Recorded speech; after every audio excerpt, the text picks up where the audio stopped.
RETROSAURUS with Oli and Kev. Well, welcome to RETROSAURUS with me, Oli, and me, Kev. And this is the podcast that talks about what is pop culture and what is flop culture. Tonight, we're talking about the year 1975, the year that I was born, and not the year that Oli was born. Isn't that right, Oli? That's correct. It's 5 years before, in fact. So, you entered the world and have enjoyed the world for 5 more years than I have. Were you ever being shown across the road by celebrities or anything like that? Why is that? Well, as we've seen in previous adverts from the decade, I was wondering if any celebrities in Scotland were walking children across the road, reminding them to look left and right. Do you mean like the Green Cross Code man? Did you ever fly a kite near power lines or anything like that? No. But I do remember all of our upholstery being brown and orange. Chintzy. Well, you had Watergate in 1975 in America. That's quite exciting. That's quite a big story. What the hell? Dull, but it's a big story. What was it all about? Was it just somebody turned the tap off or something? Well, Nixon paid some people to break into the presidential nominee for the Democrats' offices to kind of steal a load of records. That's right. And then denied it. And then there were lots of tapes and all that kind of stuff. And so now you have a gate for everything. You have a gate for everything. Partygate now. Partygate. We had Rubygate in Italy. Oh, Rubygate. Do you know what it is? No. What's Rubygate? Well, it was some... I presume some sort of prostitute who was, I think, underage or something like that. So you know immediately it's connected to Silvio Berlusconi. Of course, I thought it was Bunga Bunga, not Ruby. Isn't that Bunga Bunga? No? Well, Bunga Bunga was that girl that said that coined that phrase. Oh, and what really did it was basically Berlusconi was having all these erotic parties at his mansion outside Milan, right? Allegedly.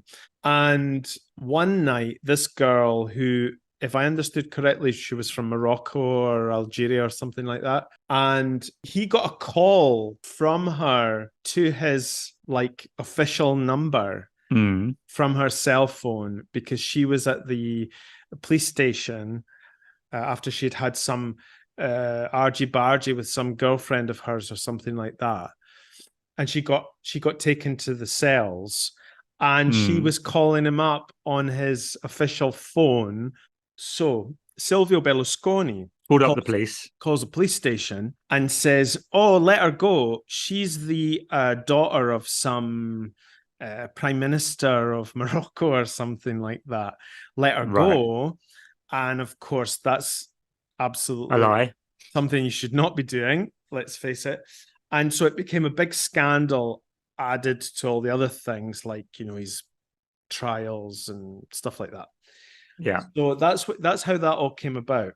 So we had a Rubygate, you had a Partygate, which basically almost toppled the government and maybe pretty much did really in the whole scheme of things. To be honest with you, it was one of the whole things. Being ambushed by cake really did mess things up. So yeah. But this is the start of all the gates. Don't you think it's ridiculous though that was what toppled the government, not the rest of the bullshit that they came up with? Brexit, for example. I think the incompetence generally. I think it's apt that they were brought down by Colin the Caterpillar cake from M&S. I feel that that's appropriate in some ways. Why Colin the Caterpillar cake? What's that? I missed that. Oh, totally. My word. Well, Kevin, you might not know, but in the UK, to celebrate people's birthdays in the office, it's customary to buy a Colin the Caterpillar cake from M&S, and this is a chocolate log roll with a caterpillar face that you can eat. It's very nice. For all birthdays or just the one at 10 Downing Street? All birthdays in the office. It's generally, you will see a Colin appear in many offices. How odd. But, you can do what you like. I mean... You can. Well, but after Brexit, it's a free country, so we can do what we like, no question. Yeah, forever. What you did also miss is that there was a big court case between M&S and Aldi regarding Colin the Caterpillar, because Aldi did their own caterpillar called Wiggles or something like that, or maybe that's another one. There's lots of off-brand Colin Right, the so just a Caterpillar copy. cakes. Why was this so popular? Because it's just very tasty. So M&S sued Aldi and took them to court, and then people were joking online. They were doing like court sketches of the caterpillars in court giving evidence and stuff like that. I can't remember how it resolved in the end, but I think M&S decided not to go. They realized how stupid it was. So I think everyone just kind of went home after that. But it was very funny. I've got this thing on November the 16th. It was the beginning of the third Cod War between the UK and Iceland. And Iceland. Yeah. Do you remember that? Well, I don't remember it, but I've heard about it because obviously I've got a few friends from Iceland and they always go on about it. It's bang on about the Cod Wars. We had a thing in Glasgow called the Ice Cream Wars. Did you ever hear about that? No, go on. I think it was obviously just competitors that had ice cream vans and to stamp out the competition. They were just going around smashing all the windows in with baseball bats. But honestly, I think in Glasgow they would just do that anyway, just for fun, whether there was competition or not. You know, that's what summer holidays are like in Glasgow in the 70s. In the 70s. Indeed. Now people do really, really luxurious things like take Ryanair and stuff. Indeed. Well, I think also we're actually missing quite a big thing that happened as well, unfortunately for a lot of people, was that Margaret Thatcher became leader of the Tory party, which that's right. Yeah. So that was your year. You're really responsible, really. In a lot of ways. Yeah. We brought in all the good stuff. Yeah, I mean, there's obviously like a heap of tragedy, so I kind of put her into that category. You know, like plane crashes, road accidents, buses falling off bridges, you know, they're all the rest of it. So I sort of heaped Margaret Thatcher in with all that. But Jaws, the movie, was released by Steven Spielberg. And it's also where they coined the phrase, we may need to get a bigger boat or something like that. That's right. Because basically the shark... We're going to need a bigger boat. We're going to need a bigger boat because the shark basically bites half of the boat in half or something like that. Yes, yeah. You know what though? The beginning of that movie, you know, where there's the little kid is on the yellow Lilo and all that. That's scary stuff and memorable and totally shocking. It's actually makes me not scary. Oh yeah, I don't want to go. I wouldn't want to go into the sea for a very long time after that. Right, and apparently loads of people didn't want to go in the sea, actually. I mean, not just in Scotland where I came from, you know, like where... Which you wouldn't want to go in the sea anyway. So. Exactly, it's probably because there's a big jobby floating in front of you or something like that. And you can hear the music, the cello playing in a low key in the background, you know. Bagpipes. It's being played on bagpipes. The Jaws music. With the jobby. But the jobby wasn't really a jobby, it was one of those fried Mars bars. Well, that'd be okay. I wouldn't mind that coming in. No, that's all right. Yeah, you don't object to the fried Mars bar? I've had it once. It's okay. Have you? Is it? Yeah, I've never done that. I've never done that. I find it repellent on many levels. But you know, you like Crocodile Dundee said, you could live on it, but it tastes like shit. So the Cod War, like, what was all that about then? Well, actually, people slapping each other with fish.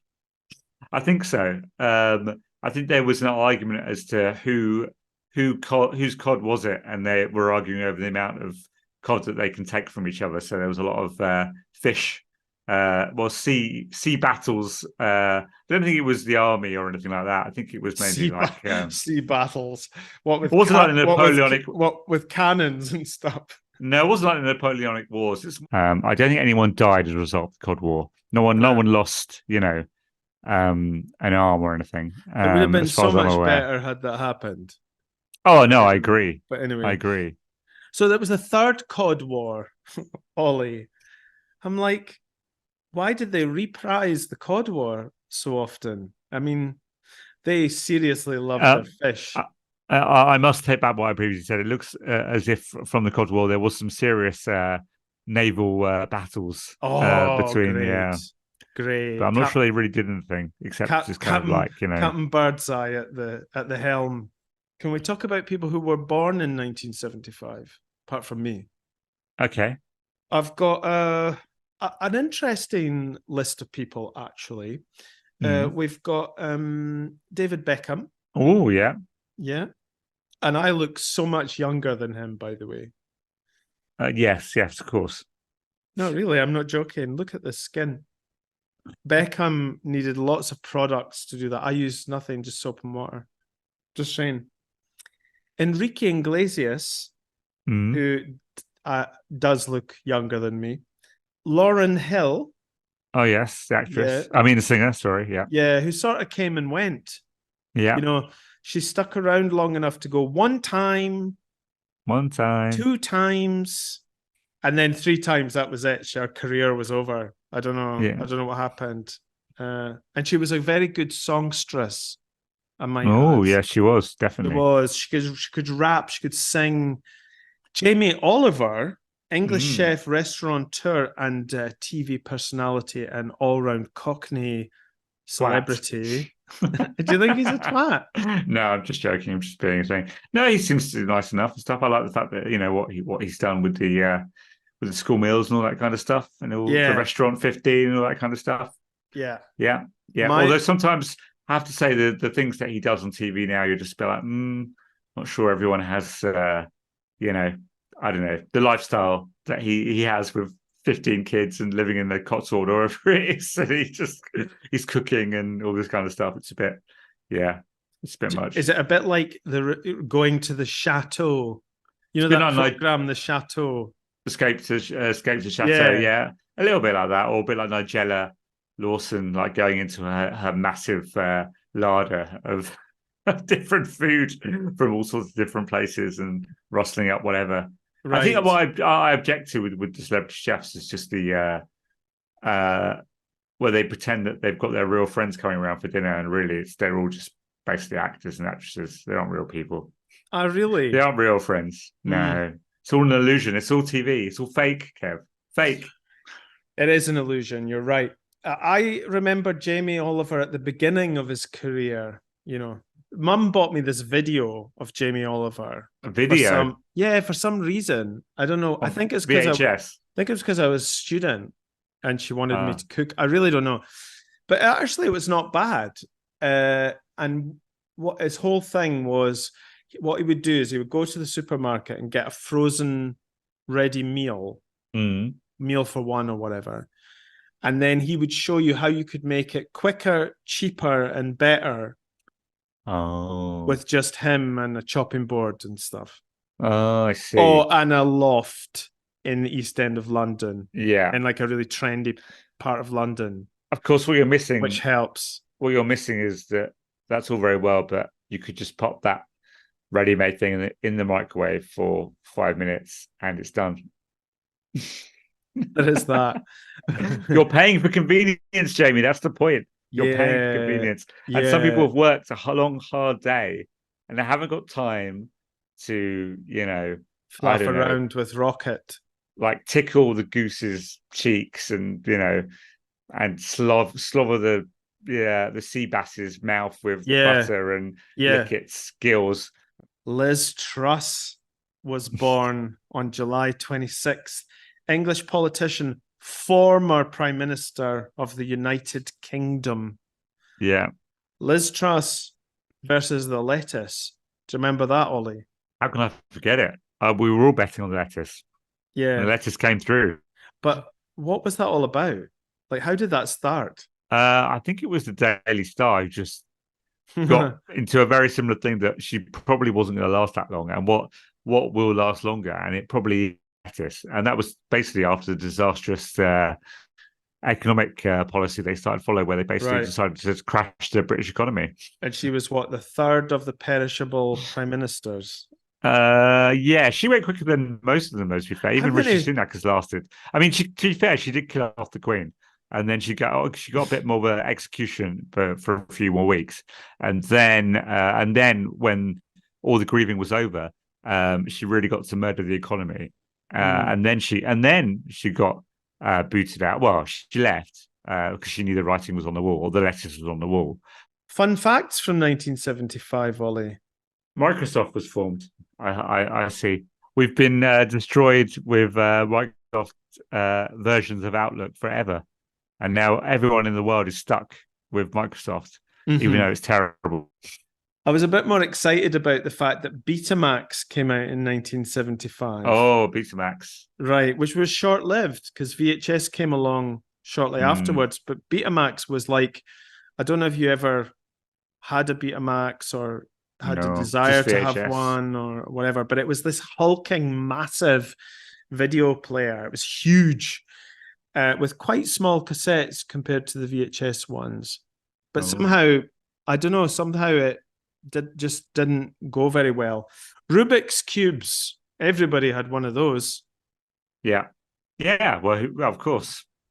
Now, were you one of these people that was able to were able to solve the Rubik's Cube, or did you take the cubes out and put it back together? No, neither. It fascinated me enough to do either. Right, but everybody had one at some point, Indeed, or some variation on it. Pet rocks apparently was a thing. Pet rocks. How do you mean? Somebody had this ingenious idea to sell something called pet rock, and what you basically had to do, I presume, was get a rock and you had like little eyes that you stuck on it and a mouth or something. It's a bit like Mr. Potato Head, actually. Yeah, it was maybe like the forerunner of Mr. Potato Head or something, and it was pet rock, and that was apparently the thing that everybody wanted for Christmas in 1975. Leisure suits seems to be a thing. Leisure suits seems to be a thing in 1975. Okay. Now, Italians used to do this until not that long ago. 20 years ago, Italians would get on airplanes and would purposely put on their leisure suit because they were flying. Oh, okay. So not like a shell suit type thing of the 80s. No, kind of that's similar to that. No, because that would not have taken off in the same way had it been done before. It was clearly something very technological and amazing. Did you have a shell suit? Not sure. I hope not. But I've never seen any photos. I'm sure the evidence has been burnt. So wow. Thing is, though, we all have evidence from our past, and I had some horrendous looks. Horrendous. Oh, of course, yeah. Slicked back hair. It was like what? The grey shoes that went with my grey drain pipe trousers and my lemon yellow V-neck sweater by Pringle or something. Oh, lovely. Tasteful. Yeah. But that was the start of your style that spotted you to go to Milan, to the fashion shows, to walk down with those. Actually, do you know what? I mean, apart from the fact that Begbie and Trainspotting looked like that, it was actually that was kind of trendy. It's just that there were, I think it was trendy though with older people rather than people my age. Yeah. People my age were already just rolling around in dirt together and stuff, like peasants. Yeah. But I rose above it very early on with my grey shoes and my slick back hair. So there was another thing in 1975 that I read about some members of the Jehovah's Witnesses who believed that Armageddon would occur in 1975 based on some, prophecy. Crazy notion, mushrooms, who knows? And many of them sold their houses and businesses to prepare for the New World Paradise, which they would sort of believe that when, Jesus came down from heaven or whatever and established God's kingdom on earth. Another thing that was quite interesting is for those of you who know this, Rembrandt's painting The Night Watch was slashed a dozen times at a museum in Amsterdam. Don't know if you knew that. Was that an original stop oil protest, or was that something else? No, this is well before. It's like the forefather of spilling soup on artworks and stuff. And it took a kitchen knife to it like several times. And apparently it was like an art teacher or something like that. And then it happened again, and then it happened again. The second time it happened, somebody went at it with some sort of tools for making shoes or something. Okay. And then the third one was somebody. Sounds like cobblers. Then there was somebody poured acid on it Oh wow, they really don't like it. Right. I've since seen the painting, and you would never know. They've restored it, or it was so bad that it doesn't make any difference. It was just a sort of canvas frame. That was it. That Oh, was all that's that was it. left, and some tattered bits here and there. Well, Rembrandt's dead. I'm sure he doesn't care. Yeah, I'm sure it doesn't. I'm sure it doesn't. But it was impressive, I must add. I really don't remember that much about it, but it was impressive. It was rather big. So Nice talking of frame. Had a nice frame. Anyway, let's go back to South Australia. Becomes the first Australian state to decriminalise homosexual acts between consenting adults. Good for them. yeah, 1975, there was a lot of prejudice in 1975. that's true. That's Mind true. you, decriminalising homosexual acts, you'd think that by 75 we might have got beyond it. I think that's Do you know right. what? Do you know what? Let's get onto this right now. What the fuck is going on in the world right now with all this nutty stuff about banning books and fucking just like nuts? I saw what's his name? Jimmy Somerville, who apparently is a bit reclusive, old Jimmy Somerville. Who'd have thought it? Yeah. And I saw him, because he was usually prancing around singing in a high pitched voice. You'd think that this is someone who likes to attract a bit of attention to themselves. Apparently not in his private life. And he's walking in the street and he's saying, "Oh, guys, come on! Like, what's wrong with everybody? Like, just let everybody get on with their lives and stop being a dick." And I thought, wow, that's probably the most sane thing anyone said in the last 10 years. What happened? How did this community become so marginalized, considering it's been going on since prehistory, when people were living in caves, or when Stanley Kubrick sent a big monolith into the desert? What happened? That's what I ask myself. That only in 1975 were they decriminalizing homosexual acts between consenting adults. Yeah. Totally poor show, if you ask me. Agreed. Who said, "I'd rather be dead than sing Satisfaction when I'm 45? Tom Jones? Mick Jagger. Oh no, Mick Jagger. Sorry, what was that about? But don't worry, because if he had said it, it would have been funny.